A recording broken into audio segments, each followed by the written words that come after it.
Welcome back, everybody, to another episode of Paranormal, the New Normal. I'm your host, as always, Jeremy, here just trying to make this world seem more normal. Does it ever happen? God, no. God, no. And is it going to happen tonight?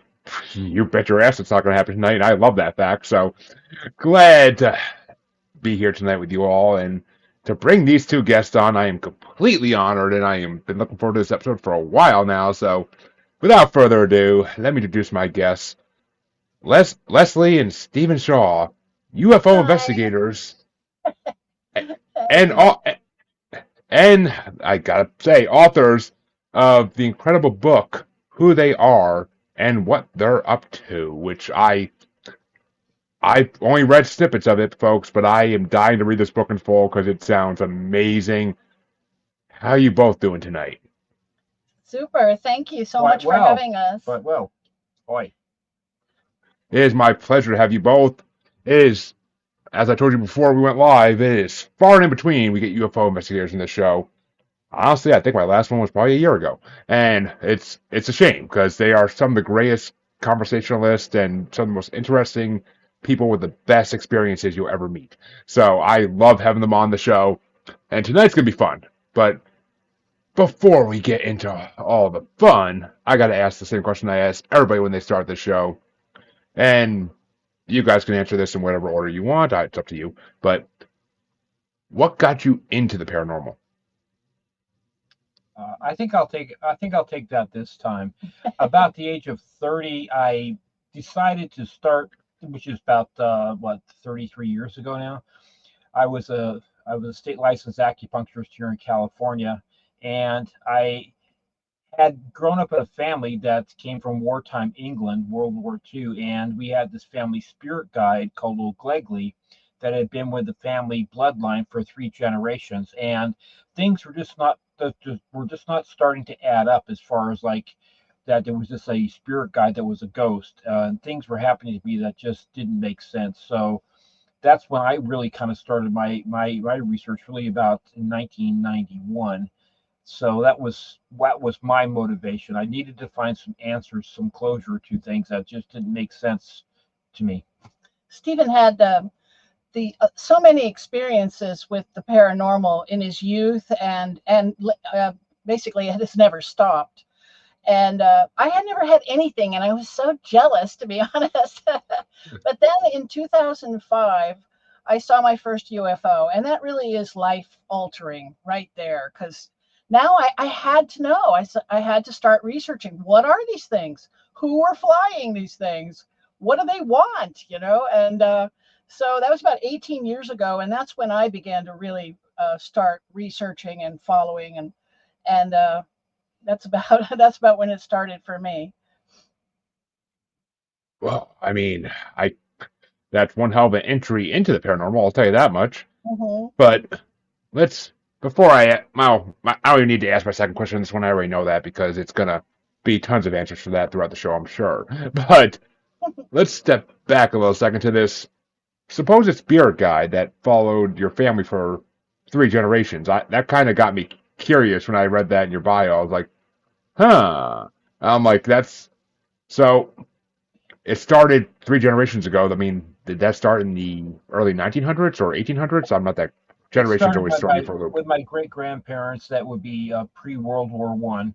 It started in Germany with the Newmans. My the family bloodline was the Newmans.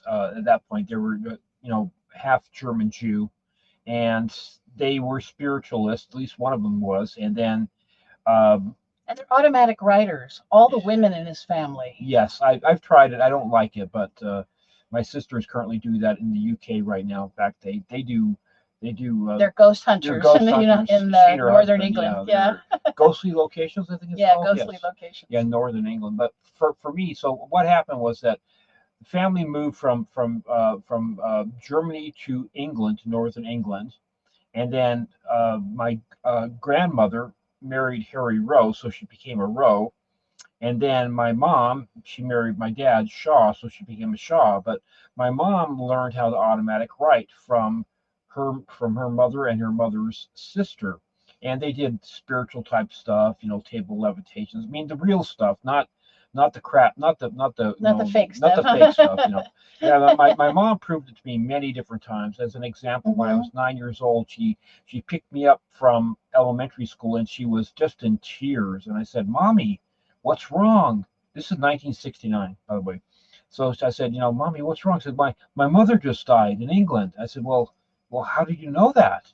He says, well, I was contacted by, I went, I did automatic writing, which already knew she did automatic writing. We all knew she did it. She would go into a trance, and she would just kind of be, it'd be one of these things where she didn't have any control over it.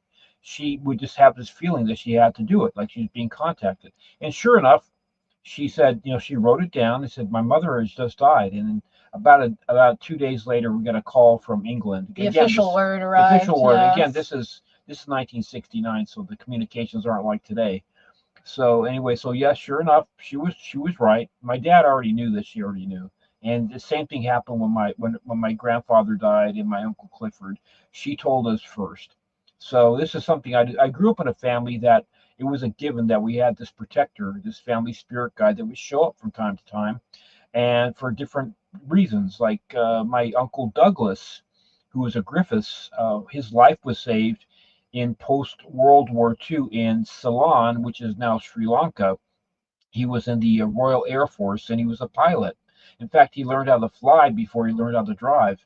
So, anyways, he was sleeping in this cot in this multi-man tent, because I did myself. I did 6 years in the Navy, so I've set up multi-man tents, so I know what they're like. So he told me this, and I said, okay. So he was awakened in the middle of the night by this tall black entity. He said he looked like a tall black man wearing a red fez, and he said, Douglas, you need to get up and leave right now. If you don't, you're going to be killed.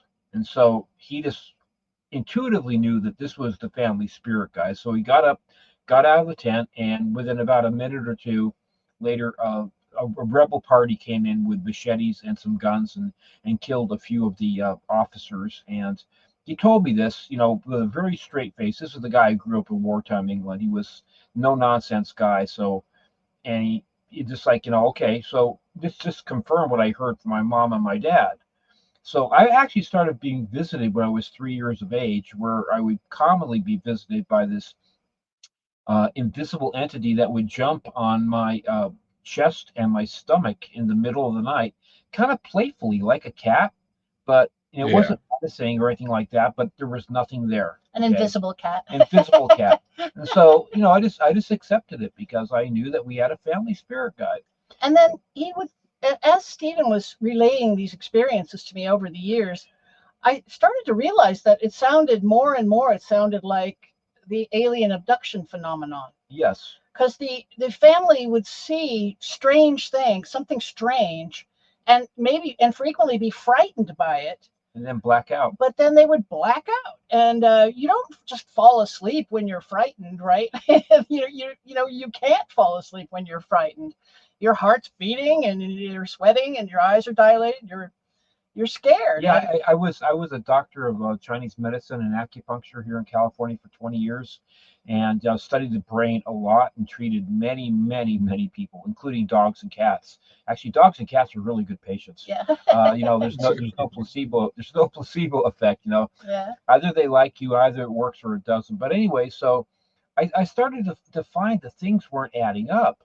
That okay, this is over 100 years of this entity or these entities that have been following us to Germany, to England, for me currently in California to 6 different homes. Okay, and it's just has been I had actually my whole family back in 1979, January of 1979, we all 5 of us experienced over a period of a week or in 2 different locations. 350 miles apart, we experienced these things that culminated with something that I've never been able to explain. And that's why I really think, I do know that it is an alien intervention. It's not a spirit guide. And yes, I can relay that if you like. We in just a moment. But the family, they were a bit reticent to talk about it, and we finally. And we were about somewhere in our 40s when we got together with the family and actually started trying to compare notes and find out what was going on. And Stephen's brother Philip actually saw one of the times he blacked My out. younger brother, yes. He saw a gray alien standing in his room looking at him, and then he blacked out. So we began to surmise that that is who the spirit guide really is.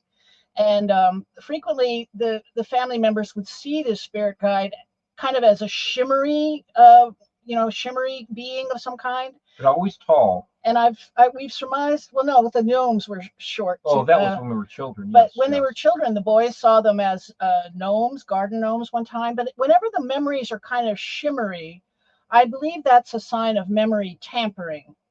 A lot of people, they'll remember their abduction experiences in part, but then when they get to the face of their abductors, they can't remember, or they'll remember it as something else other than what it is. right, Like the boys saw them as gnomes one time, and well, my brother saw him repeatedly. I saw him once. yeah, that I remember. But yeah. Go ahead now with your Oh yeah. experience. Well, before you get to that for a second, gotta, of course, pay homage to my watchers. Hey, Shannon, glad to see you watching as always. I don't know if you guys have, because I believe we run some of the same circles. So I don't know if you know Shannon Boomgard. She's a psychic medium who runs on a lot of the paranormal groups on Facebook and stuff that I'm part of. Hi, She Shannon. always likes to watch these shows. And she says usually when you can see aliens, you can see ghosts. She thinks they're from the same realm, and that's why. Which, possible. And according to Shannon, the shimmer is the portal. That's why there's a shimmer. It's the portal they come through. I've noticed that when they talk about seeing, like, for his mother saw she saw a basket come through the ceiling and land and open up, and all these Chinese people in Chinese regalia jumped out and were beckoning her and dancing around. And again, the memory is very shimmery. This is Year of the Dragon, 1988, yes. I believe it was. So, but I know. But let's not go down that yet. I want to clear this up with Shannon. Okay. All right. So I'm going to make sure that it's okay. There may be some portal activity here, but what ended up happening to me was not a ghost. Okay. So it started out the very first night. My dad came in for breakfast. We were both cabinet makers at the time. My dad was a master cabinet maker from UK. And he said, Stephen, my closet doors opened and closed on me last night. And I just kind of like shoved it off, said, okay, Dad, you're probably like imagining something. The next night, I was reading this book by Paramahansa Yogananda called Metaphysical Meditations. And I was really, I was studying Tai Chi at the time, starting to study Tai Chi. And I gave my dad this book, said, hey, Dad, you should read some of this stuff. And about half an hour later at 9:30 at night, he came into my room with this puzzled expression on his face. He said, Stephen, I'm hearing a silver bell by the fireplace. Myself being a lifelong musician, I know what a silver bell sounds like. So anyway, I went in there and said, sure enough, there's a silver bell being rung inside the 2x4 wall by the fireplace. So I got my sister, who was wanting to have nothing to do with this. My sister was 13 at the time. I was 18. And she said, where's that silver bell coming from? And sure enough, we all heard the same thing at the same time. We banged on the wall. It kept on going on for a good 10 minutes at least. We looked up the chimney flue, didn't stop, and then it just stopped. And about 10 minutes later, the next morning, my mom called from the house we were building up in Sonora, California, which is in the woods. And she said, which was our tradition every morning to talk, right? My brother was going to school up there, and she said, the funniest thing happened, Jeffrey. The phone rang, but Philip said the phone didn't ring. I heard this bell ringing, so I picked up the phone, and there was this voice on the other end saying, I am the invisible Ambichi, or something to that effect. And my brother swore, said, no, the phone didn't ring, but my mom did pick up the phone. So she heard a bell too. At the same time that we were hearing the bell in our house, Dion Fortune, a famous psychic from the 1920s in England, said that about silver bells you can hear sometimes. But anyway, the next night, I was sleeping in my bedroom, and I was awakened by a whizzing sound in the air, like a whoosh, whoosh. And I just looked down the hallway, and I thought, well, maybe it was a bug or something like that. Just kind of tried to ignore it. And I tried to go back to sleep, and then the base of my bed was pushed 2 times. Shoved, shove, shove, kind of gentle.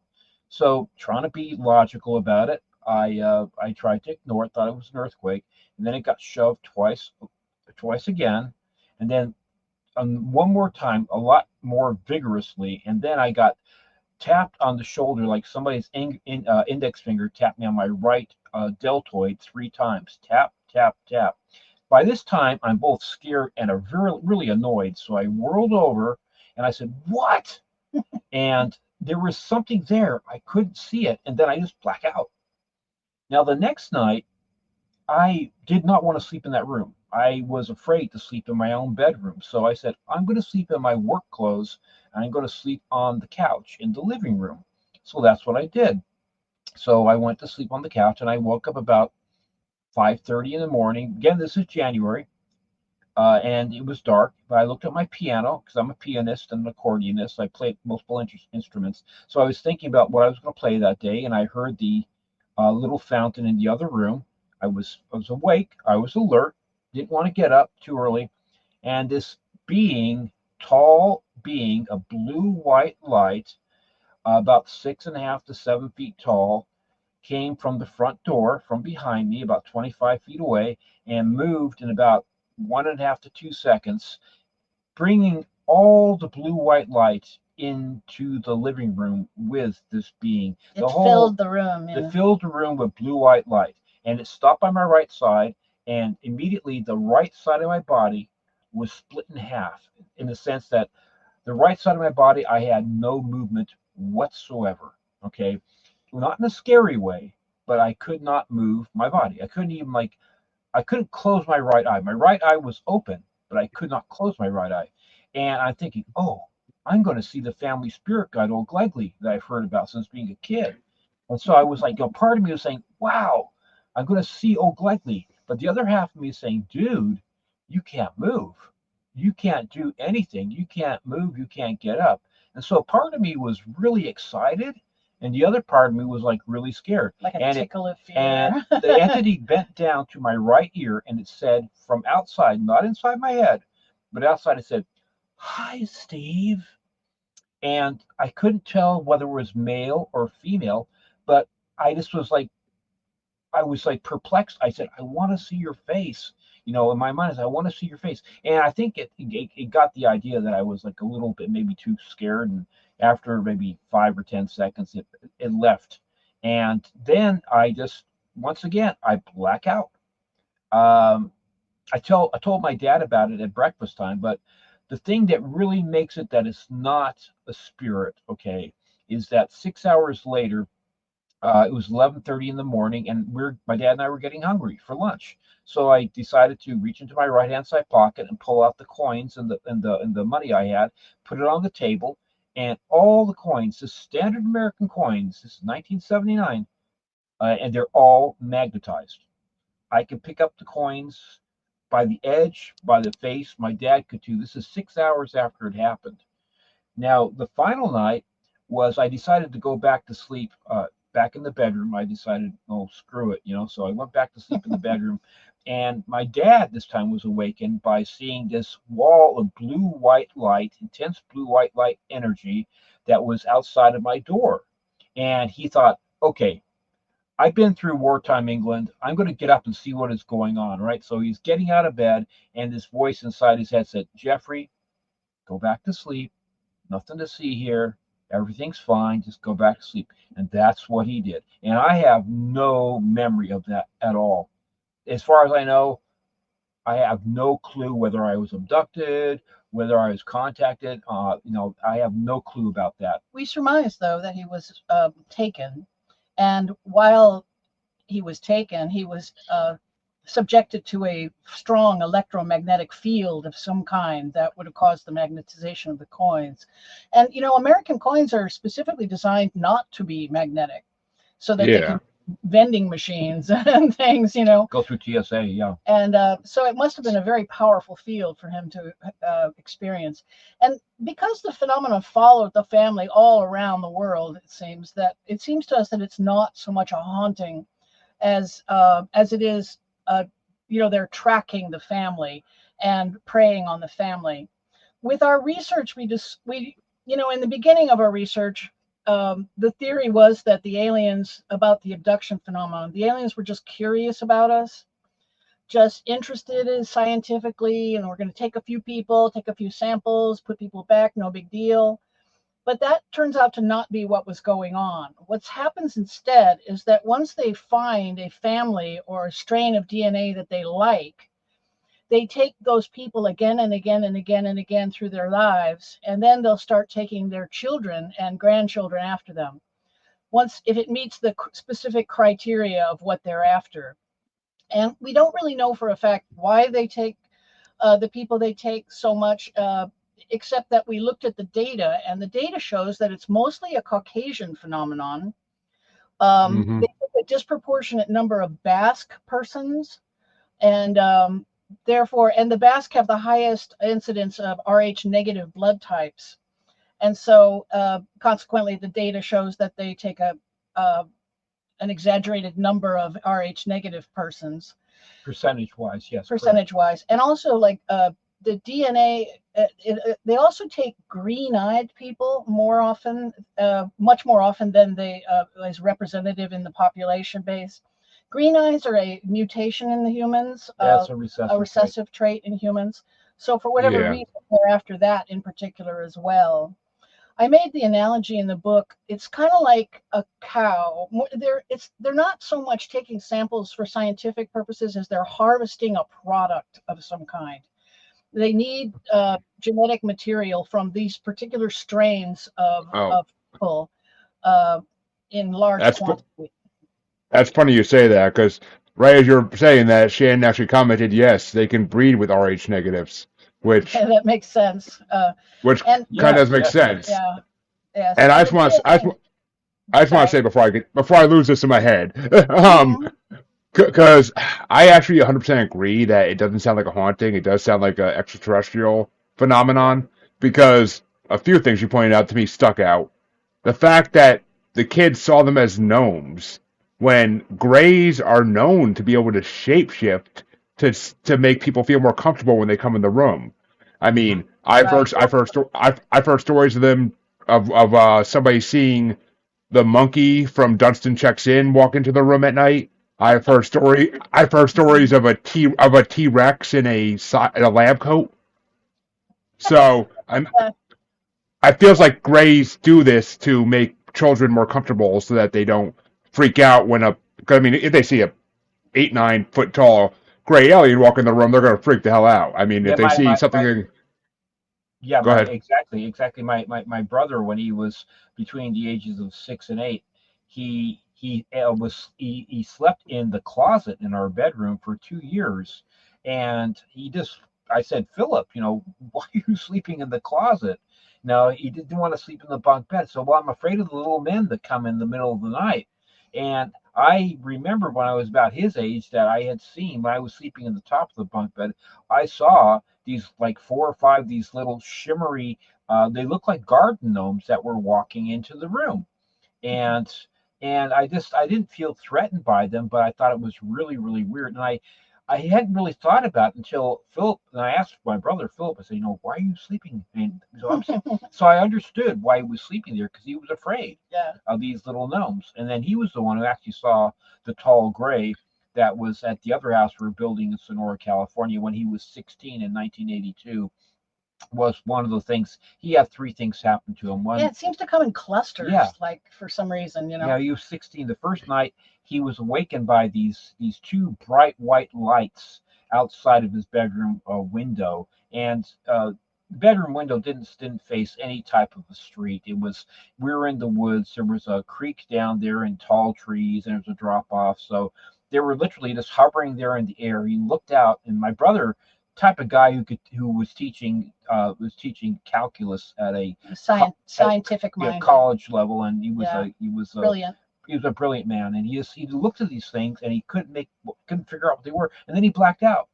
So the next night, uh, he was awakened by this, he called it a scrabbling sound underneath his bed, and he just thought it was our cat. We had a couple cats, so he was used to like petting the cat, and he went down to pet the cat, and his wrist was grabbed by a human or a humanoid hand, and blacked out. Instantly blacked You know, out. if you're being grabbed by somebody, you're not going to black out. Also, he was terrified when he got, he felt the hand on him instead of a cat, right? And he said his adrenaline spiked, and then blacked out. But it didn't matter. He blacked out anyway. And then right? it was the third night where he was awakened by seeing the tall, slender gray. Yeah, 6 foot tall or so. 6 foot or so taller. One of the taller that ones. was in his room doorway, and he just blacked out. So that's when we kind of figured out who this old Glegley character was. I mean, people had seen him multi-generational, but always tall and skinny.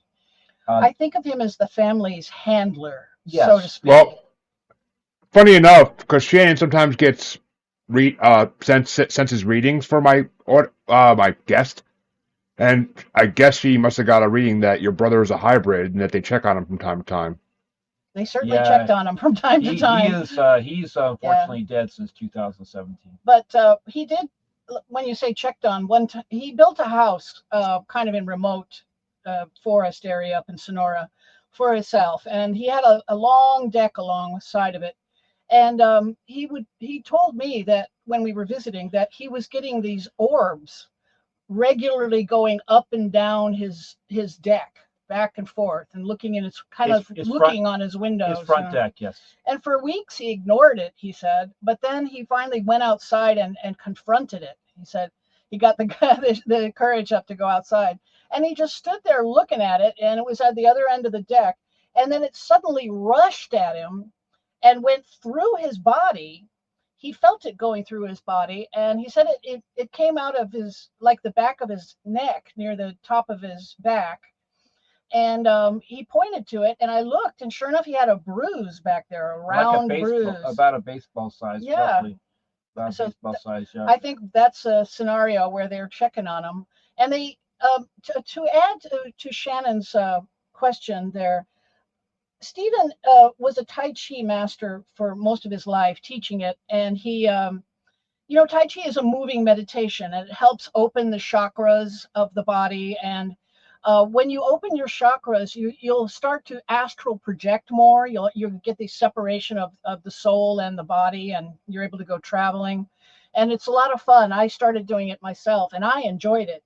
But Stephen, it seemed like whenever the veil would come down and he'd be in the astral plane, they would be on the other side waiting for him and kind of harassing him. So it's almost like they communicate and with us on a psychic level. And as soon as he enters the astral realm, they're able to approach and communicate via again, it's not always bad, but frequently it is. And it's, I still get visitations. So last couple months I've had a couple. One was this very, very large entity, well over 6 feet tall, with golden eyes, that was in my bedroom, staring at him first thing in the morning, just looking at me. And I decided, I'm going to ask it what's going on. So I said, what do you want? What do you want? And eventually it went away. I can't remember. I may have blacked out again. But then a few months ago, I had to go to the bathroom about 6 in the morning. So I'm a 250-pound guy, so I don't just jump out of bed. But this particular time, I jumped out of bed and I just went right to the door, just like I was 160 pounds, like I used to be, And I was like trying to open up the door, and I couldn't open the door. So because he forgot his body in the bed. I said, okay, I forgot my body. So yeah, it's over there. I turned around and I looked, and I went back over to my body, and I thought, did I just die? So I pushed on my body, tried to push my body a couple times, and I said, okay, I better just lay back down. So I laid back down, and then I got up the regular way. And I had another experience a couple months ago where I felt this being get into bed with me. It wasn't Leslie, because she was watching TV. And I just said, okay, what do you want? Because I know it wasn't Leslie, because it just wasn't Leslie. So I just tried to ignore it. I've had so many things happen to me, Jeremy, over my life, that it's just like I just get, I get used to it. So anyways, I woke up again around about the same time the next day, and I was going to get out of bed, and I could feel something rustling next to me. And then I heard from outside, from my ear on my right side, something say in a Asian voice, say, husband. Okay, I said I knew number one that it wasn't Leslie because she wasn't there, but it was just like husband. I said, what the heck was that? So I'm jealous. They're and flirting with him now. I've had at multiple different houses. I've had frequently when I'm really getting to be really relaxed and going to sleep, I'll have a knocking behind my head on the wall, like just very, very distinctly, three knocks, just like somebody's knocking with their fists on the wall. Or sometimes it'll be a door slamming, or it'll be a plate glass breaking, Shattering, yeah. or sometimes it'll be people's voices, or sometimes it'll be a musical instrument. I haven't had it as much as I used to have it in the last couple of years, but the previous house we were at, it was pretty common. It was, Yes. and it's just, but this has been throughout my most of my life. It's like I gotten so used to it. I mean, I probably have that knocking sound at least 100 times that I can think of. It's So as we start researching the abduction phenomenon and realizing that it's not so much just taking samples, they're harvesting product from us, we started to try and surmise as to why. And I've made the analogy in the book, like it's kind of like a farmer and his cow, right? The cow he puts out in the field to generate milk, eat grass and generate milk. Then he abducts the cow and takes the milk and puts it back out into the field so it can make more milk. And it seems like that's what they're doing. But with us, it's more like they're after our eggs and our sperm. And they want to give us time to regenerate those things before they take us again and again and again. And like I said, I feel like old Glegley is the family's handler. And just like a farmer and his cow, the farmer also protects his cow. And we found that O'Glegley has protected the family several times. He told you about Doug's story, but Stephen has been saved from drowning, and yeah. and it was sort of a spiritual experience because the lifeguard up and vanished right after he saves him, and nobody knew where the lifeguard went or saw where he went or anything. And so we're talking about a long beach here, So it's what he did. There was not even Michael Phelps or Mark Spitz could get to me as I was under the water about 75 feet at least from the shoreline, and this guy was at the lifeguard tower flirting with three girls, and my arms. It was the only time in my life where my arms I could not move my arms. My arms were because it was April Fool's Day of all things. April Fool's Day, 1992, Southern California beach, Nicholas Canyon Beach, which is north of Malibu, and it was cold. It was probably the water was in the 50s. Okay, so I wasn't wearing a wetsuit. I decided I wanted to go body surfing. So I used to do that. So I went out there with some guys that I didn't know, and we were like body surfing out there, trying to ride some waves. And then they all of a sudden decided to go in. And I said, okay, I'll stay out a little bit longer. And I thought, well, it's kind of cold, so I said I should probably go into. And I was like doing the breaststroke, and I could not get any distance in. I said, oh, I must be caught in a riptide. And then all of a sudden, my arms got so cold because it was so cold. My arms they literally felt like lead. And I said, oh no, I'm in real trouble. And I saw this lifeguard, and I yelled, help. And he didn't hear me because the waves were crashing. And then I yelled, help, a little bit louder. And finally I thought, okay, I got to yell with everything I have. Otherwise, I'm going to die. And that's what I did. And all of a sudden, he realized that I was going down. And after I yelled help that last time, I went down. I was 6 feet under at least, and I started to see the light. I saw the sunlight and the light. I thought, oh, this isn't going to be so bad. I'm going to die, but it's not going to be so bad. And I was about ready to take that inhale, of water. I was about ready to give up. And within 2 seconds of going down, this guy somehow found me and reached down and grabbed my arm, traveling. He must have gone 80 to 90 feet in 2 seconds. Okay. And not just that, he found me amongst waves. Okay. 6 feet under the water. 6 feet under. He got me. He put me into like the crawl where they put it across your neck. Says, just relax, sir. I've got you. And he brought me in. When I got out of the water, I still couldn't move my arms. My ex-wife was really annoyed. Not very sympathetic at all. And I really wanted to thank the guy. And obviously, I almost died, right? And I wanted to thank the guy, and he's gone. He's not there. Nobody knows where he is. It just came out of nowhere, and this was like one of 2 or 3 things like that have happened to me.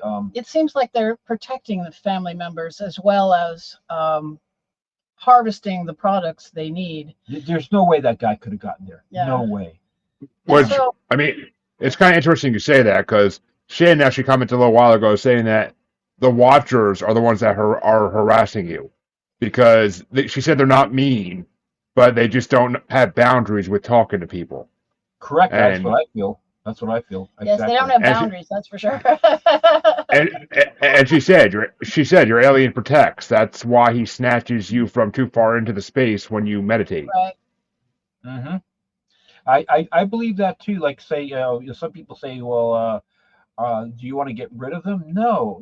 Oak Legley, I have this relationship, as far as I'm concerned, that Oak Legley is a protector, and Oak Legley is. I would just like to sit down and have a conversation over a couple of beers with Oak Legley. I would like to say, just let me know what you want. I'll be happy to help you. I'd be happy to do that. Just let me know what your agenda is. I'm game. I would rather know than have it a mystery. But I know that something is happening. I mean, I just know. I have so much missing time too.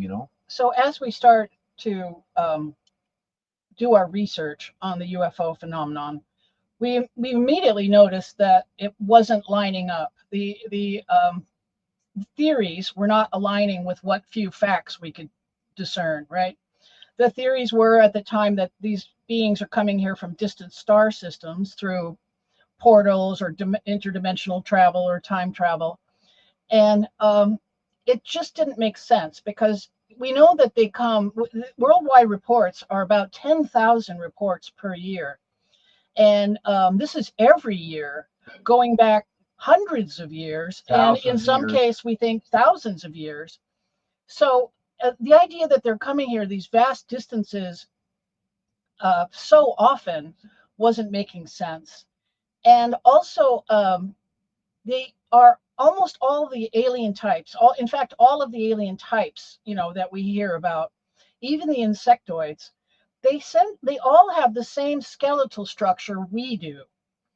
And even the insectoids, we are in contact with a man who claims he was abducted by them and had sex with them, and after years of this, he was introduced to his hybrid offspring, and said, "So all right, you've had sex with this." He calls her an insectoid queen, and I said, "So we're in pretty close contact. What kind of skeletal structure does she have?" And it's just like ours, he said, exactly like ours. And when you look at the skeletal structure and how they move exactly like we do. And if they move like us, it must be because they have the same skeletal structure and the similar musculature. Otherwise, they would move quite differently than we do. And they're even mistaken for humans at a little bit of a distance. Like 12-year-olds or 10-year-olds. Yeah, they're like either big children or small adults. And so and the Nordic aliens are indistinguishable from human beings. They just look like tall Swedes. They have white hair. Like the Valiant Thor case with Eisenhower. Yes, he's a Caucasian, red-haired man, similar, right? Yes. And I started to surmise that perhaps they actually are not aliens coming in from a distant star systems, but are actually cousins of ours that separated from us a long time ago. And as soon as I applied that theory to our data, suddenly all the data starts making sense. Why are they taking mostly Caucasian DNA? They're Caucasians. They have a use for it, right? And why? And the Admiral Byrd stories. Ariani, the diary where he claims to have met the Ariani living under the ice sheet. Yeah, the city under the ice sheet in Antarctica. And yes. he describes them again as men, and that testimony started to make a lot more sense to us too, because uh, they they consider us to be kind of barbarians. We are barbarians. According to Byrd, he said he quoted them as saying, we want nothing. Normally, we have nothing to do with you people and your barbaric wars, but because now you have broken the atom and you have this immense power, we have to intervene now, because this power is beyond your ability to control. Yeah, we're too infantile to be able to control it in a logical and a adult manner. So that made a lot of sense in their actions since then. Since then, they are dogging our military and our nuclear bases. Every single time we go out on maneuvers, they're monitoring us. And I believe that they met with Eisenhower. The meeting with Eisenhower was supposed to have been with the Nordics. And the Nordics that met with him, they wanted us to denuclearize. That was their ask, what they wanted from us. But we wanted technology. Obviously, we refused. And but we did make a deal with them to not divulge their secret for X amount of years, while they desensitized the human race to the idea of aliens. And we see that in a lot of our media and a lot of our like movies and pop culture, yeah. Pop culture, thank all you. that type of stuff, yes. And so we think that they made this deal with them and are they're sharing like dribs and drabs of their technology with us. And supposedly this deal that they struck was to eventually have a big disclosure. And supposedly the date for this disclosure has come and gone. And apparently now it's us that's keeping the secret. Our government does not want this to be divulged. And I see them reaching out to us different ways, like they're trying to like crop circles.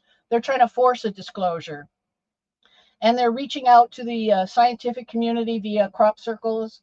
And I believe that's what the whole Phoenix Lights incident was about. This thing, when I first saw it, I thought, what are they? Is it one of their kids joyriding? I mean, what the heck is this, right? Because they started in Nevada and flew over the entire state of Arizona, making sure to go right over the capital, the biggest city, Phoenix, yes. Nice and slow. And then they continued on into Mexico. So this thing just slowly cruised the entire state.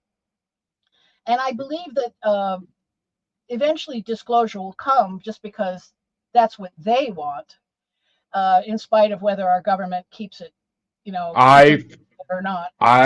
I've been told by a lot of people who have dealt with the government in these type of things in some way or fashion, or know people who are in the military high up, that 2027 is going to be a big year for extraterrestrial news to break. I hope so. I've been waiting a long time. I mean, since I was younger and read about the Valiant Thor experience and read about how basically you just said that he was trying to get Eisenhower to stop the nuclear shit from going forward any more than it has, and right. Which is funny because they put this in all these movies since then to try to. I mean, The Day the Earth Stood Still. They put it in all these movies to try to desensitize us to it. Like, oh, if they say that, it's just because they're copied off movies. Like, no. Every science fiction movie that exists to some degree is based on reality. I mean, the Predator movies. The director's father was in the military and high up and saw extraterrestrials with the technology to do that. That's where the idea came from. Mm-hmm. Yep. In fact, I don't usually say this in most of our broadcasts, but my uncle, I told you, that was saved by old Glegley in the RAF. He became a very wealthy man. He and my aunt, who was my mother's older sister, and they used to entertain at the top of Beverly Hills. They had this house that they had built, and Shatner would come over there, and Nimoy, and especially And Roddenberry, Gene yeah. Roddenberry, Gene Roddenberry, and his wife at the time, who played Nurse Chapel. I always forget her name, but she was also on Star Trek Next Generation. She played Oksana. Oksana Troy, yes. Yeah, Troy. Yeah. So, anyways, one time Gene Roddenberry was over there. They were having a party, and he was this is when he was making the first Star Trek, right? And he was like having a lot of trouble with the studio, and he just got too drunk, and my uncle had to actually kick Gene Roddenberry out of the party. But my uncle, he golfed with Shatner and with Nimoy and things like that, and it's kind of like we always had kind of like this, my uncle was he was very well connected, let me put it that way. But he said that Roddenberry was quite an interesting character. So one of the things I brought to the our relationship was that I minored in college in ancient art history, and studied a lot of ancient art, obviously, and I started noticing too that our knowledge of ancient art seems to be dead wrong. A lot of it is just wrong, and the wrong date. And for instance, and then I read that book when I was in college. I read the book about the flood myths. This guy named Fraser in the 1700s, he wrote this book. He went around the world and collected 500 separate flood myths from 500 separate cultures. And since then, 1,200 have been discovered. We've found a lot more of them since Hancock's then. work, Fingerprints of the Gods. And there's 1,200 Noahs, right? There's 1,200 Noah Ark stories, or some sort of a similar story. And almost all of them, in fact, I believe nearly all of them, talk about forewarning from God. God says, I'm going to destroy the world. You'd better build an ark or go to high ground or dig underneath. So in order for this to have been forewarning that they must have spotted this thing a long time ago. The one I'm talking about is the Younger Dryas comet that struck the Lake Superior area. And it was at the time we were still in an ice age, just kind of coming out of an ice age. And so this area was still an ice sheet. And I surmised that the flood really did happen. And I started looking into it years ago. And about 3 decades ago, they discovered nanodiamonds in the Uccello horizon and the Younger Dryas boundary. These are layers of soil that are 13,000 years old. And the concentration of nanodiamonds was high in the North America, near the Labrador Sea. It was very high up there. And nanodiamonds only form in celestial impact events. What happens is when a meteor, comet, or asteroid enters our atmosphere, it brings dust with it in its tail, and it super heats the dust, and it forms these little microscopic round diamonds. And like I say, they form in no other way. So we knew there was a celestial impact of some kind, but they hadn't found the crater yet. Yeah, there's a layer that's found on 4 different continents in the northern hemisphere and 10 different countries so far. That's about an inch thick. That shows that there was a worldwide in the northern hemisphere all the forests of the world in the northern hemisphere were on fire at the same time. All on fire. All on this charcoal layer was this very, very high concentration of nanodiamonds. So as the comet was coming through the atmosphere, it had these air bursts that caused it catch forests on fire. And so the Uccello horizon is this little layer of charcoal about 1 inch thick from that time.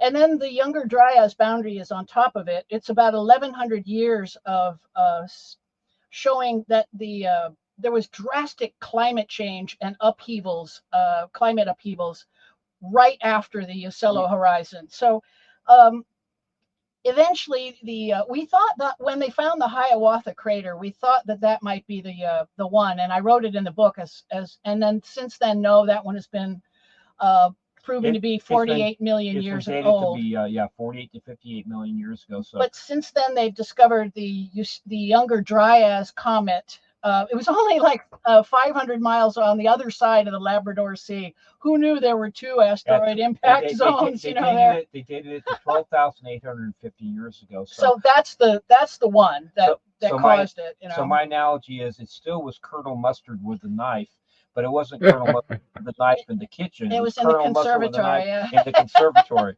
So it's still the same thing. Okay? So I had to correct that, and I apologize to my readers who because I thought it was the Hiawatha, but it's really the Younger Dryas. I mean, it's no big deal. But we think the same result happened. So our theory is that prior to this impact, the human race was a lot more advanced than we know. Yes, we definitely were more advanced. Yeah, remember, they talk about it with Atlantis, for instance, was this city with flying cars and very advanced. We definitely had advanced astronomy. That's the only way you could know with 1 or 2 years in advance that there's something coming. That you couldn't do anything about, or let's say maybe you would try, like in Deep Impact. Like the movie Deep Impact, trying to destroy it. We think it was like a Deep Impact scenario where, oh God, this thing is coming. What do we do to survive it? And in the movie, Plan B was to dig deep underground, these underground arcs, as they call them in the movie. And I think that is exactly what happened. And this is where the human race, we think, separated into two. The ones that escaped the cataclysm and kept all their knowledge and all their technology intact, and the rest of us poor schmoes that were on the surface and almost wiped out to a man.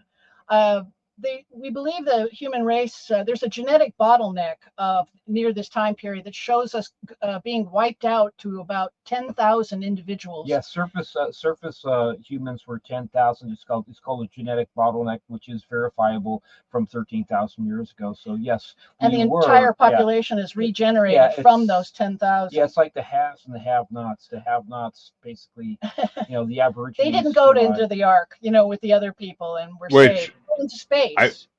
I mean, I actually 100% agree with all this. I mean, these are actually all theories I've thrown on the show before. I mean, the fact that, the Great Flood, I mean, it's pretty much proven at this point that definitely happened at some point.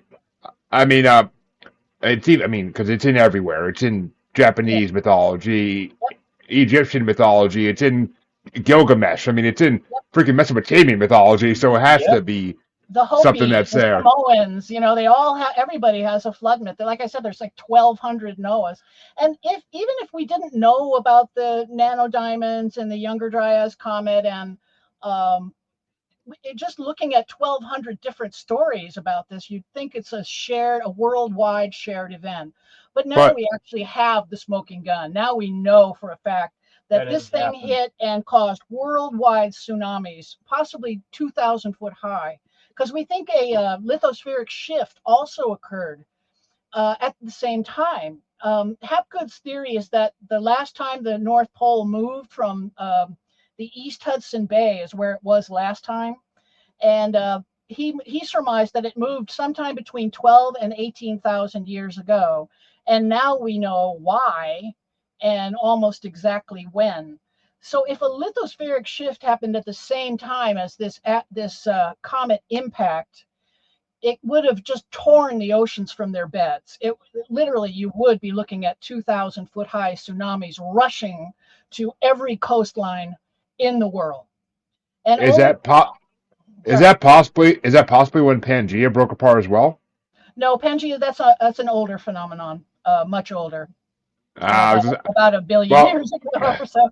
Oh, okay. Well, here's the question for you then, because a very popular theory I've heard over the last couple of years doing this show is that extraterrestrials basically founded the Earth, and that we were either brought here as slaves or we were created here as a slave race. Either way, we were slaves, but we were either created or brought here. That's the Anunnaki theory, where the uplifted, basically the and we agree. Homo erectus. We actually agree with Sitchin's. Now, we've been talking about the events of 13,000 years ago and the separation of the human race into the knowledgeable and the cavemen, because they knocked us back into the Stone Age. But 300,000 years ago, Sitchin says that the Anunnaki, and it's not Sitchin making it up. He was translating these tablets, these Sumerian tablets. The Anunnaki were aliens that came here from Nibiru, which is a planet that supposedly is part of our solar system, but has an enormous orbit. And they supposedly took Homo erectus and uplifted us into Homo sapien.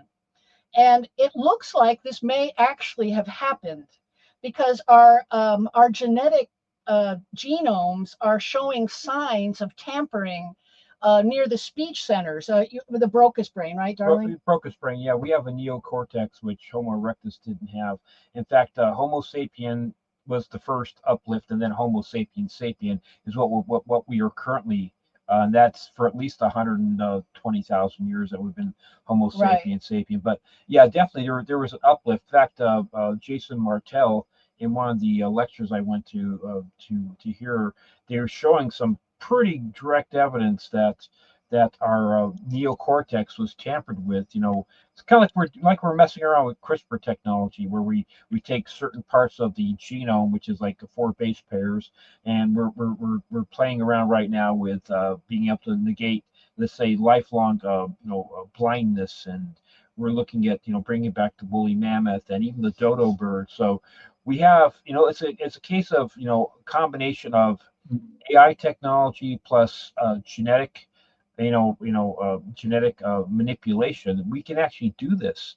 And so, if you give human beings, Homo sapiens sapiens, a 10 to 13,000 year head start, you just look at where we are going to be in 50 years if we don't blow ourselves up. I mean, we will have AI servants in our houses, and our kids will be growing up, from the standpoint that this is all just normal stuff.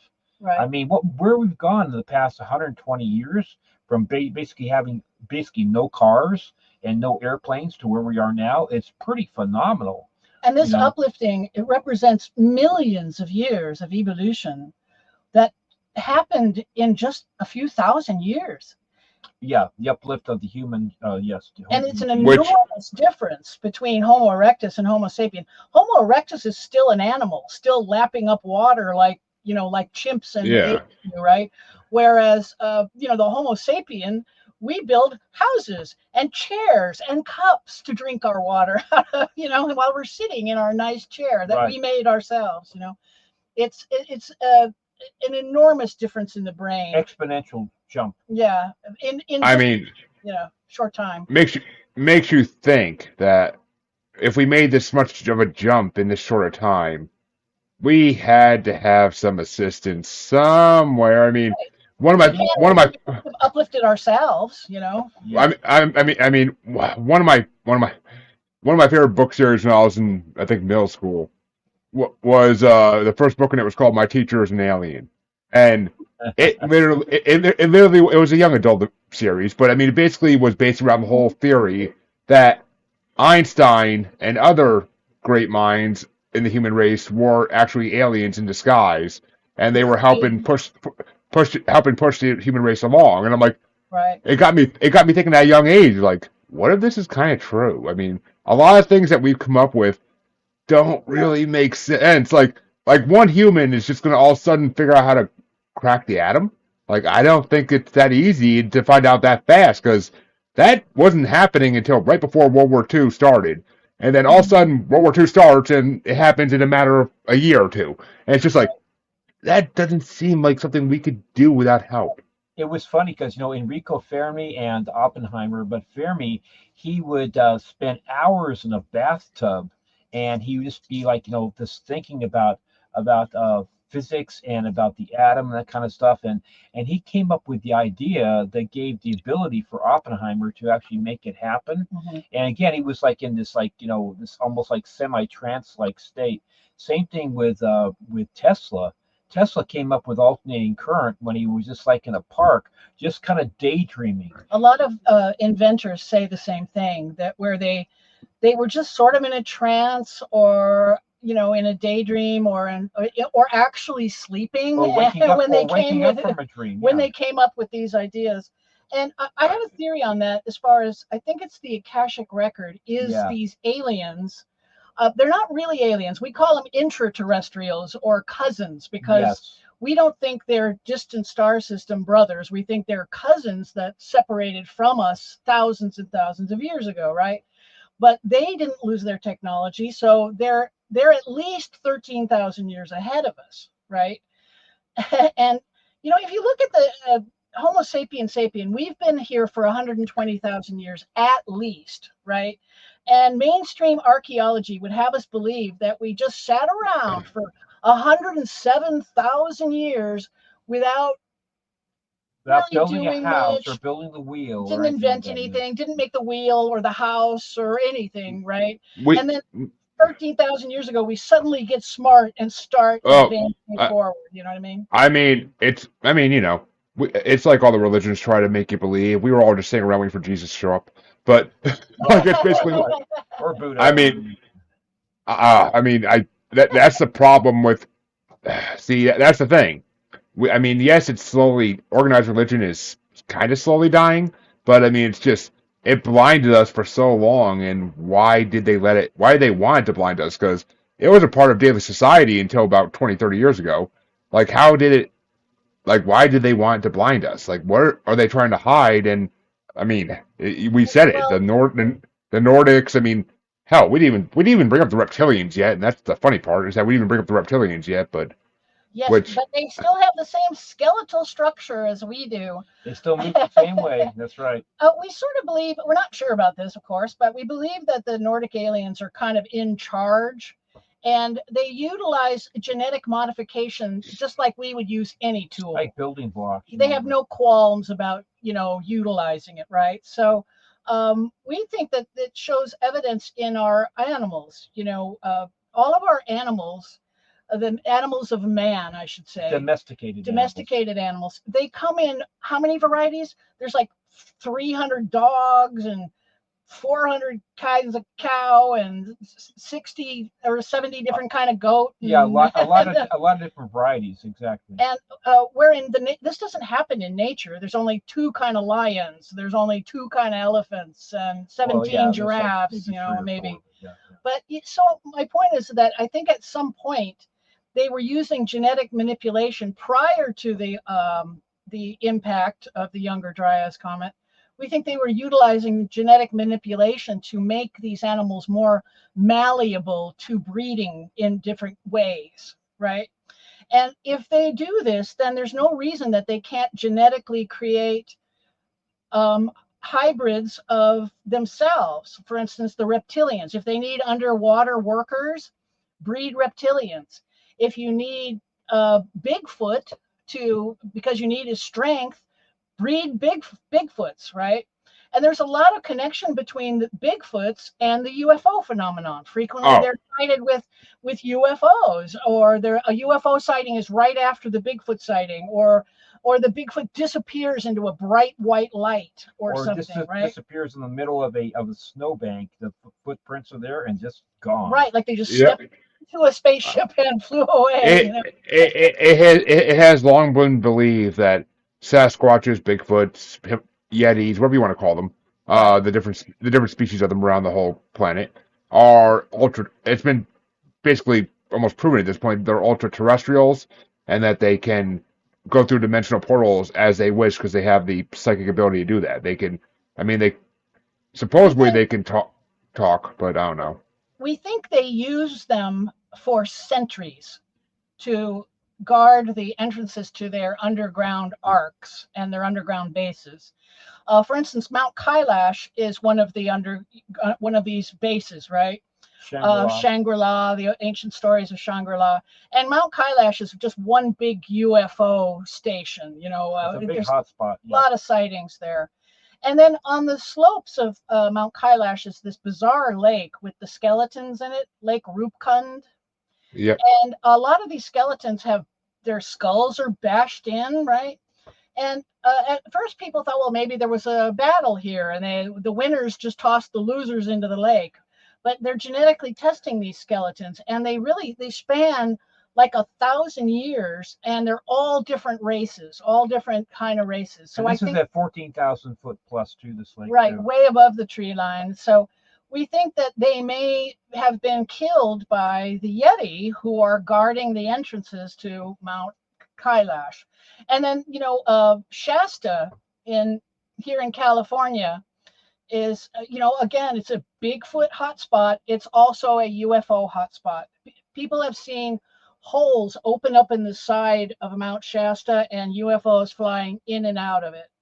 And of course, it's also it's a UFO and Bigfoot hotspot. The Modoc Indians and the other native tribes, that have seen them for like probably thousands of years, they just consider them to be space brothers. They don't think anything that much about it. It's that properly, that they're here. They're part of nature, and like for instance, was it the Navajos? Or was the Hopis? The Hopi. Hopis that were led underground by the ant people. By the ant people, to avoid the cataclysm. And ant people, the way you say ant people in Hopi is Anunnaki. That's how they say the word ant people. And Anu is ant, Naki is people. So and then the one you literally are the Anunnaki. And the people underneath the the city underneath the ice sheet in Antarctica are the Ariani. The Ariani, yes. Which I find it funny that with the Hopis, like that not to go to pop culture again, but I find it funny that that's what the main alien species in the X-Files was Anunnaki, and that the series finale took place on a Hopi land in I believe it was New Mexico. But actually, Ginger has a good question for you. Do you notice more UFO activity during earthly natural disasters like volcanic eruptions or devastating fires? Yes, we see them, and it seems to be pretty yes. Yeah, it's like they like to watch the destruction of like volcanoes. They're definitely seen, and they also are seen frequently hovering right over mountains or right over our pyramid structures. And we think that they actually are kind of charging their batteries somehow with the piezoelectric energy from the pyramids. Maybe. See, that's an interesting theory from where the area I live, because I live in Worcester County, Massachusetts, and the radon in our mountains, it's highly believed that we're a high UFO area because they use the radon to fuel their ships. Maybe indeed. And the Hudson Valley, which I know it's not right there, but there's a big area there that is also a UFO hotspot. That's where I grew up, actually. Really? Yes. If you'd like, before we quit, I'd like to tell your audience what the UFOs, what they're composed of. The ones from 1947 Roswell. There's actually a chemical composition that a few pieces have been found. They've been analyzed by electron microscope.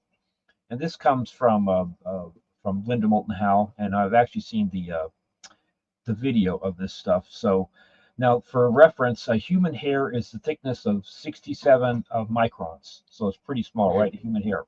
So the outer shell is composed of the UFOs that were being flown around Roswell, 200 to 400 microns in size, combined of magnesium and zinc, almost pure. Okay, now the next layer is absolutely 100% pure bismuth, which is 2 to 4 microns in size, so really, really tiny. And this is all layered stuff like plywood. Okay, now the inner layer is made of absolutely 100% pure aluminum with nano dots of iridium, and iridium only comes from outer space, only comes from meteor impacts. And we can't make aluminum that pure ourselves. So this is a layered product that was found in 1947. Several pieces have been found, and this is what they surmise what the UFO shells were made out of. Okay, so it's the zinc with the magnesium, then the bismuth, and then the aluminum with the iridium. That you may not have heard that, but that's apparently what they're made out of. And then we found one story that backs up our theories and has a genetic proof that our theory is correct. It's called the hair of the alien. Have you ever heard of this story? The hair of the alien? Yes, it's a story. Can't say I Australian have. guy.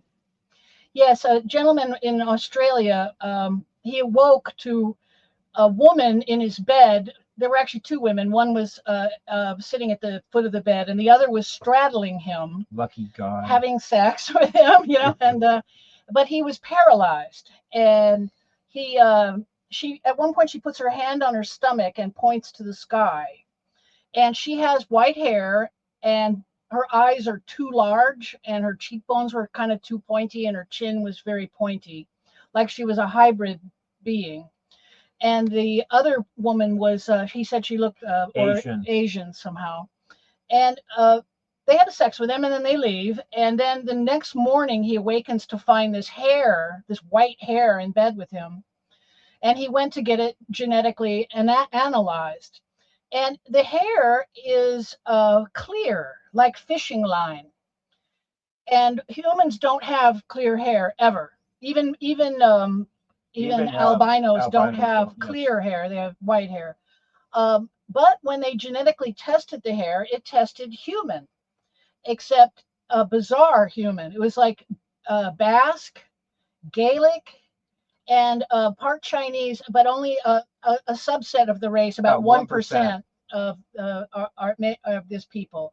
And so it's a human hair. It tests as human, but it's a mutated hair. It's from a mutated human. It's not fully human. And this fits right in with our theories that a lot of these, and so many of the sightings that we've read about, the ships are coming up out of the ground or out of lakes, up out of the ocean, up out of volcanoes, out of the sides of mountains like Mount Shasta, up out of ridges and mesas, and so many times they're launching. It's obvious they're launching from underground in our planet, and we know of some underground bases for sure. Like Mount Hayes is one in Alaska. The Black Pyramid base in Denali, that's another base. Again, and this is big, huge Bigfoot area. Alaska, of course, is famous for their Bigfoot sightings. Again, again, there's these Bigfoots associated with places we know they have bases. Right. And another base we know of is the Dulce, New Mexico. It's called the Dulce Air Force Base in UFO circles. He probably knows about them, right? Yeah. Jeremy. Oh God, yeah. Oh God, yeah. He's probably heard all about that. And so from the Dulce papers, the evidence of this security guard who was not supposed to go down into the lower levels but did. He says that he saw these vats, like hundreds of these vats, that had like aliens, gray aliens, and alien hybrids growing in these vats. And we believe that's where they're taking the stolen fetuses they take from people to finish developing in these vats, or in places like this, like the Dulce base, where they have this technology. And why? I'm sorry. Go ahead. Which, I mean, it's. I'm actually really, really happy you said that what you did about the Bigfoots, because, I mean, I proposed a theory on this show when I first started it about Earth being a prison planet, and that was a huge part of my theory, is that the Bigfoots are basically the prison guards on Earth, and they're here to keep an eye on us, and that was a huge part of my theory. I mean, it was either that or the Bigfoot were prisoners on Earth as well, because they were undesirable species in space. But I mean, either way.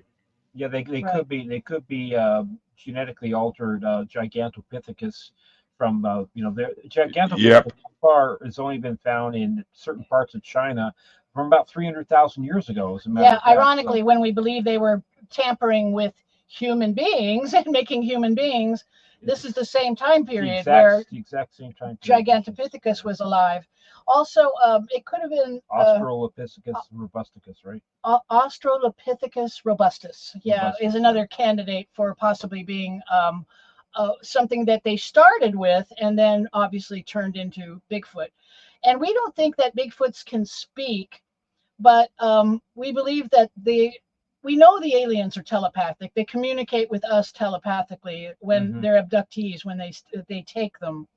So we think that one thing, as we were doing the chakra opening work and starting to astral project, we also started to be able to read each other's minds a lot more. Stephen is already psychic that way, but he already knew how to do that. He became even more so. And so I came to think that telepathy is actually a human ability, but it has atrophied in us. Like I told Leslie, but not with them. For instance, let's say when you think of a tree, you don't think of TREE, okay? We have thousands and thousands of languages on this planet, right? But when you think of tree, anybody thinks of tree, they see the picture of a tree first. That's why the original languages were pictographic languages, then ideographic languages, and then actually, like the English language is a real derivation that takes a lot more intricacy to be able to understand what TREE means. These symbols means a tree. Okay, but so that's why the aliens or brothers, as we call them, cousins. They are cousins. They communicate with us on a telepathic level, which is much more simplistic. They don't have to know 7,000 different languages. They communicate directly with anybody. From the standpoint of using pictographic languages, which is the way the brain works anyway. In fact, the ancient Sumerian, the Proto-Sumerian language, it's cuneiform later, but the early one was more like hieroglyphics, picture language. Pictographic language, yes. Yes. Which, I mean, makes sense. Makes sense, because, I mean, we all know the English language is the hardest language on earth to learn if you don't speak it natively, which, I mean, we all know that's true. And, I mean, it's just, it makes sense because we all have these, we only use 10% of our brain, so at most. So, I mean, I know people that probably use 1%, but still, I mean, it's just, there's so many abilities we possibly have that we just can't awaken. That's why, I mean, since the spiritual awakenings have been starting over the last decade or so, like every time they happen, more and more people can find out, like, oh, I have empathic abilities. I am a medium. I am a clairvoyant. I'm a clairaudient. Right. Like more and more people are discovering these abilities. How long until we realize maybe we are telepathic? I mean, we all might be in some slight passive ways where, like, if you're with your wife long enough, you're with your husband long enough, you kind of know what they're thinking without having them having to say something. Like if they look at you, if they like, you get a feeling, but it's just. It's not to the point where we could actually talk in our heads yet. I did that from day one with Leslie. I know he pulls stuff out of my head. It's Chinese is really very sing song, and they have the 5 different tones. So I a little bit Chinese. 你想跟我一起喝一点东西吗? Means basically, hey, do you want to go get some lunch with me? A little something to eat. 你想跟我一起喝一点? So it's like, but it's very sing song, Now like, cut that out. So here we are. We've got these alien cousins living under our feet, and also we think they have bases around the solar system on Mars and Phobos and our own moon. And so in that way, they're extraterrestrial, but when they come here from there. But mostly we think they're sharing the terrestrial with us. And they have a problem, right? They are more spiritually advanced than we are. They're more technologically advanced than we are. But they have 8 billion of us on top of their surface of their world. Yeah, they have a problem. And so I think that's what the Akashic record is all about. I think on a psychic level, they are broadcasting knowledge out nonstop. And people are able to tap into this, and it's like they're trying to advance our race and make us less barbaric. And it's a long project, right? It's a really slow and long project. But I think that's what the Akashic record is that this constant knowledge broadcast going on, trying to uplift us slowly into being more advanced. And that's why there's these bizarre simultaneous inventions. Like they might broadcast how to make a radio before we invented radios, right? They'll broadcast how to do it, and maybe 100 people are in this psychic ability to pick it up, but only 2 of them maybe have the wherewithal to act on the knowledge, so to speak. Right. Yeah, there's that book of like 200 simultaneous inventions throughout history, and Yes. it's really interesting. It's And I yeah. don't put Which I that in the mean, book. We're going to write that in the second book. But that's I a mean theory we it's. have. I mean, yeah, I 100% agree. There's a base on the moon at least. Mars, possibly, I could say the moon 100% because Yes. I don't believe I'm twisted on that one, like kind of conflicted. I don't know if we never went there and it was completely faked, or if we did go there and we were basically told don't come back. But Have I you ever I don't know you ever read which. the book? You ever read the book of Jim Mars, who was involved with NASA? It's called Alien Agenda, and I read this maybe about 25, 30 years ago. And he was the first. It was the first time that I ever read about that, how the moon rang like a bell when NASA, Yep. a couple of different lunar, different things Right. into it, and it's a really good book, Alien Agenda, and it's just no nonsense stuff, and yeah, you start to look at it, and of course, it's like Hoagland with his stuff when he's talking about the dark side of the moon and what the Chinese have seen on the dark side, and it's there's something going on. Let me put it that way. There's something going on. And we think Oh, that they were playing God, Yeah, or thousands of years ago, when they were first coming back to the surface and having to deal with humanity again.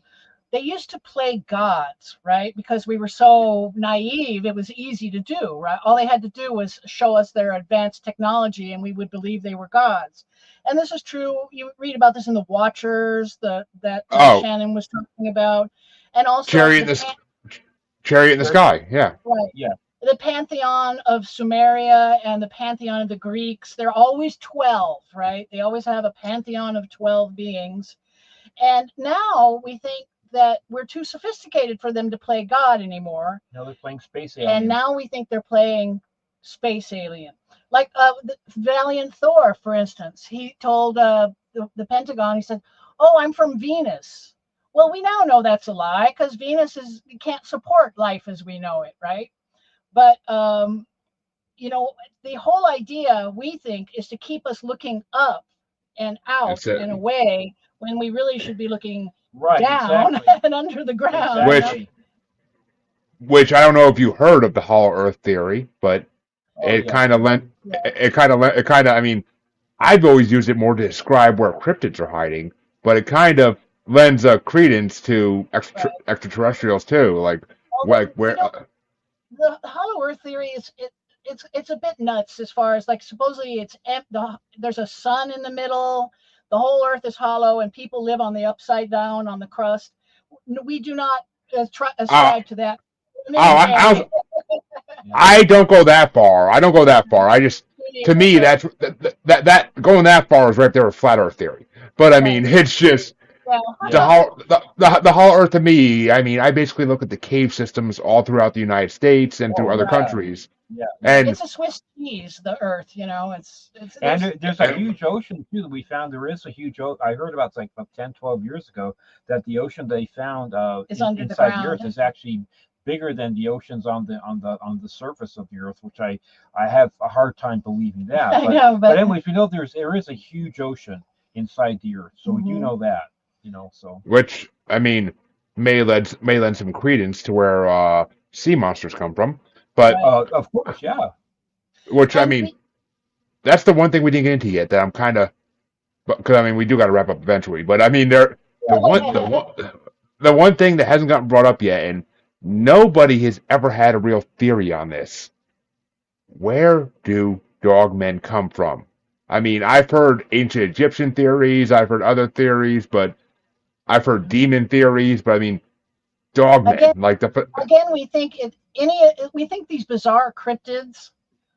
It's one of two things: either they're breeding them for whatever reasons, for whatever their needs are, they're breeding these things, or it could be that remember I was saying they tamper with memory.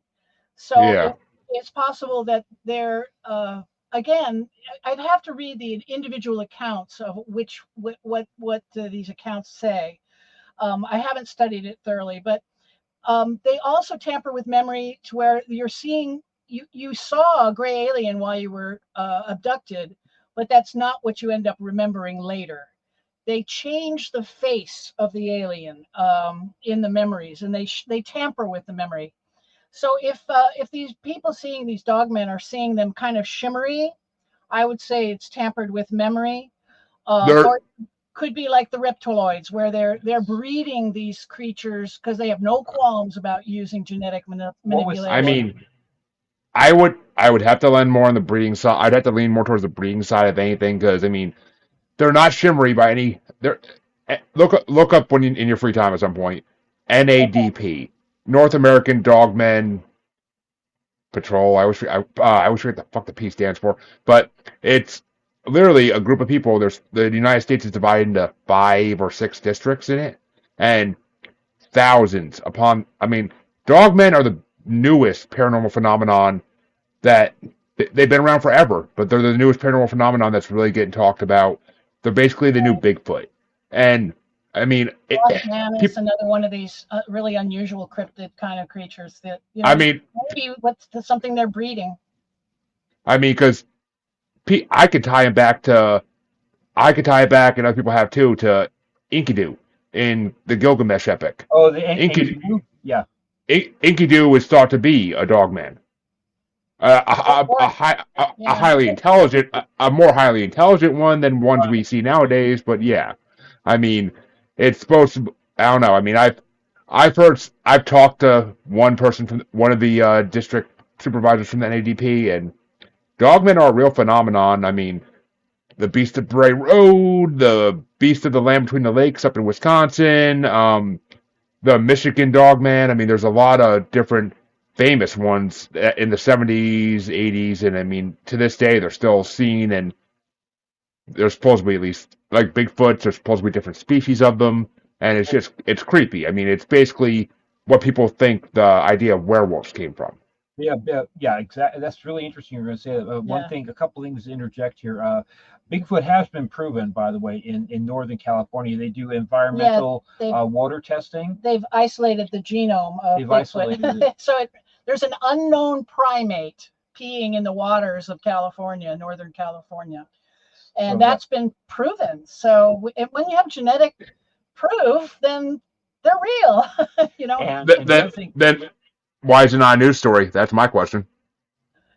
Yeah, it's certainly going around in ufology circles. I went to the Contact in the Desert last June, and there was a Bigfoot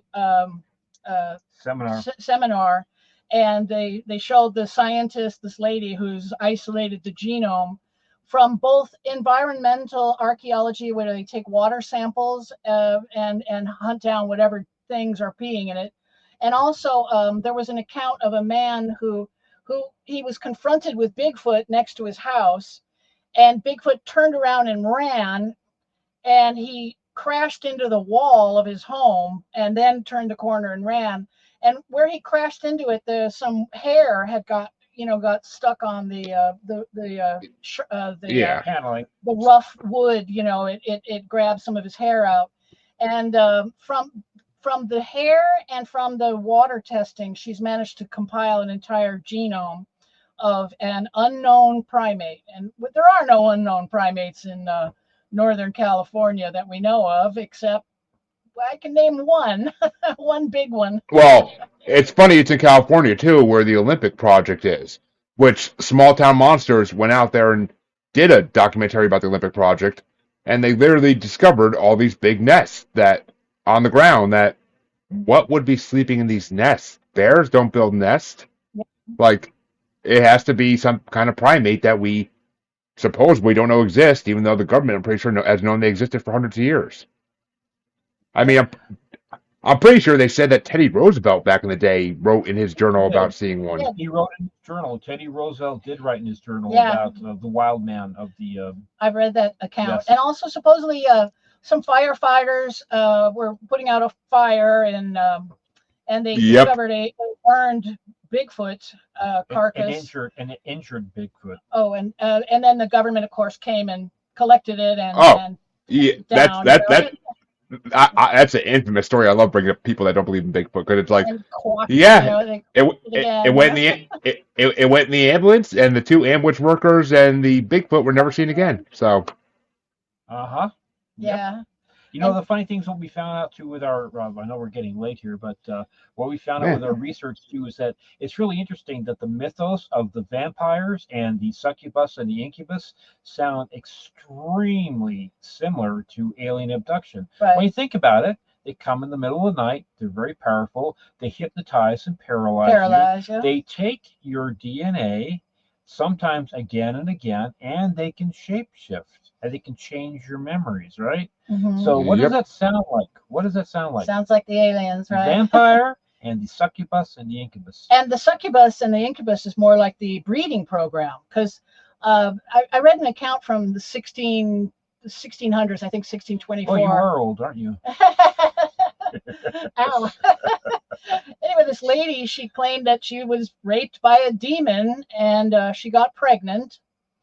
And later, when she gave birth to nothing but air.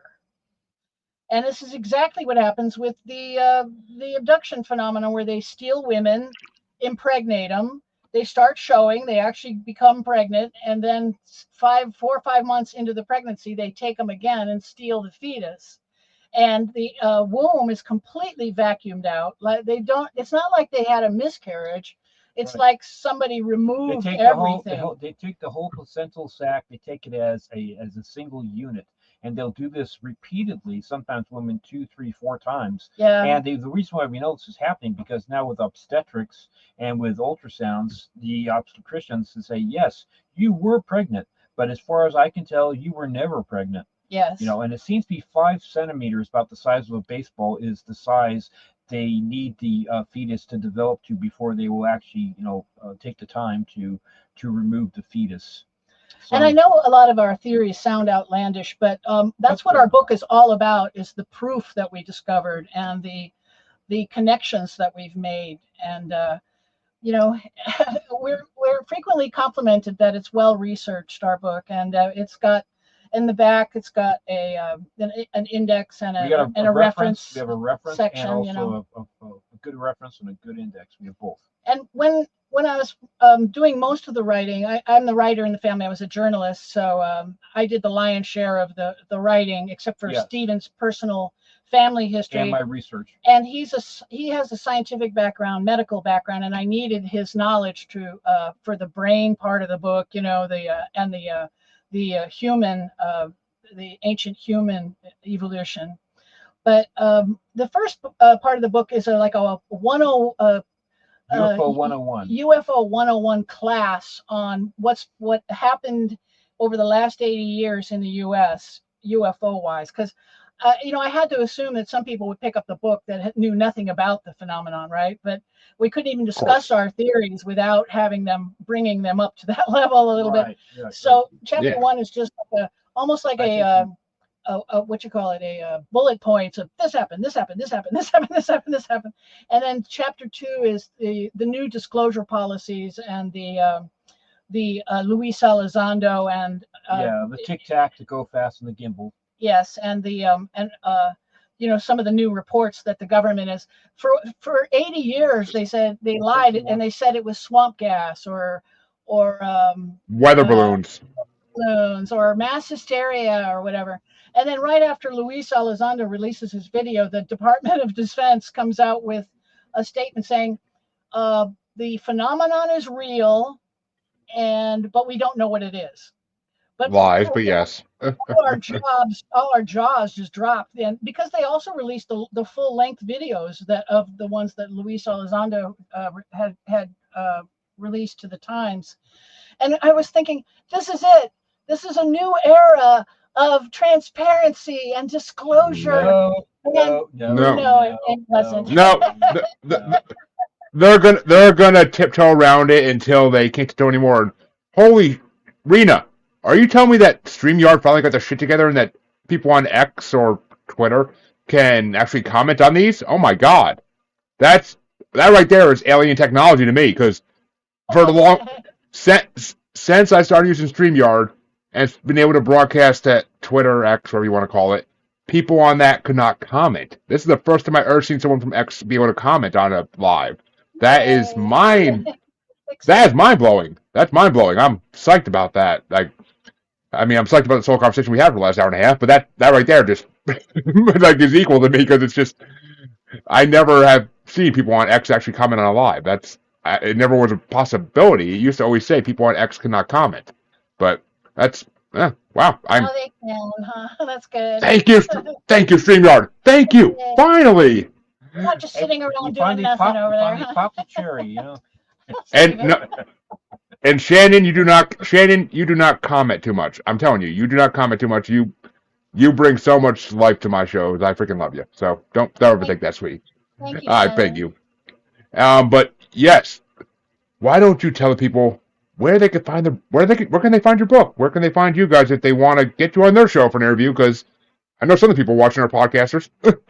Oh, I'd love to. Our book is called Who They Are and What They're Up To by Leslie and Stephen Shaw. It's on Amazon primarily, and also Ingram for bookstores. Bookstores prefer Ingram, but so it's on both. Go ahead. And we also Stephen's family stories. There's so many of them that I wrote them into like these little miniature series on our Instagram page. And I'd love to hear people if you want to reach out to us on Instagram and tell us your story. We'd love to hear it included in our next book. And the Instagram handle is at leslie.shaw.author. And Leslie is Leslie spelling, and SHAW and .author. So that's the Instagram. So we're also on Facebook at the same handle. And we have a website, whotheyarebook.com, where we have some excerpts, our blog, and also any podcast that we have links posted there too. And reels too. That's on our Instagram page. Yes. Yes. Yep. Oh, trust me, I already have some ideas for reels. I'm pulling out of this one. That's for damn sure. But I honestly do not pull reels out of my paranormal interviews too often, just because I don't know. I just don't have the time. But if you send it to me, I'll smear it all over our social media too. I promise. Oh yeah, I'm definitely. I already tagged you in on Facebook. I will definitely be reaching out to your other socials tomorrow to follow you and whatnot, and I'll definitely, and I sent you the links to where this is live, so you guys can grab it whenever you want to. But I want to thank you for coming on, because this has been a mind-blowing hour and however long it's been. I haven't had an interview this long in a long time, but I couldn't stop it. I didn't want to stop it. It was just an amazing interview, and an hour and 45 actually. Thank you so much for the opportunity. We really appreciate it, and thanks everyone for listening. We appreciate it. Oh, and then live long and prosper. I fucking love it. But people have been watching this. Like, this has been a very watched episode, so I freaking love it. But all my listeners, all my watchers, you know where to find me. If you don't by now, goddamn shame. It's been 200 freaking episodes. Come on. But if you don't, for the listeners, if you don't know, check the outro. For the watchers, you're watching. You know where I am. But other than that, I thank everybody. I will be back on Saturday with 2 interviews Saturday morning. I know I'm just going crazy lately. What can I say? And plenty more next week as well. So make sure to come check them out. And I want to thank Leslie and Stephen for coming on, because it's been freaking incredible. It's been incredible. And until next time, have a good night, everybody. Bye, everybody. Take care, everybody. Worth losing sleep for. Always.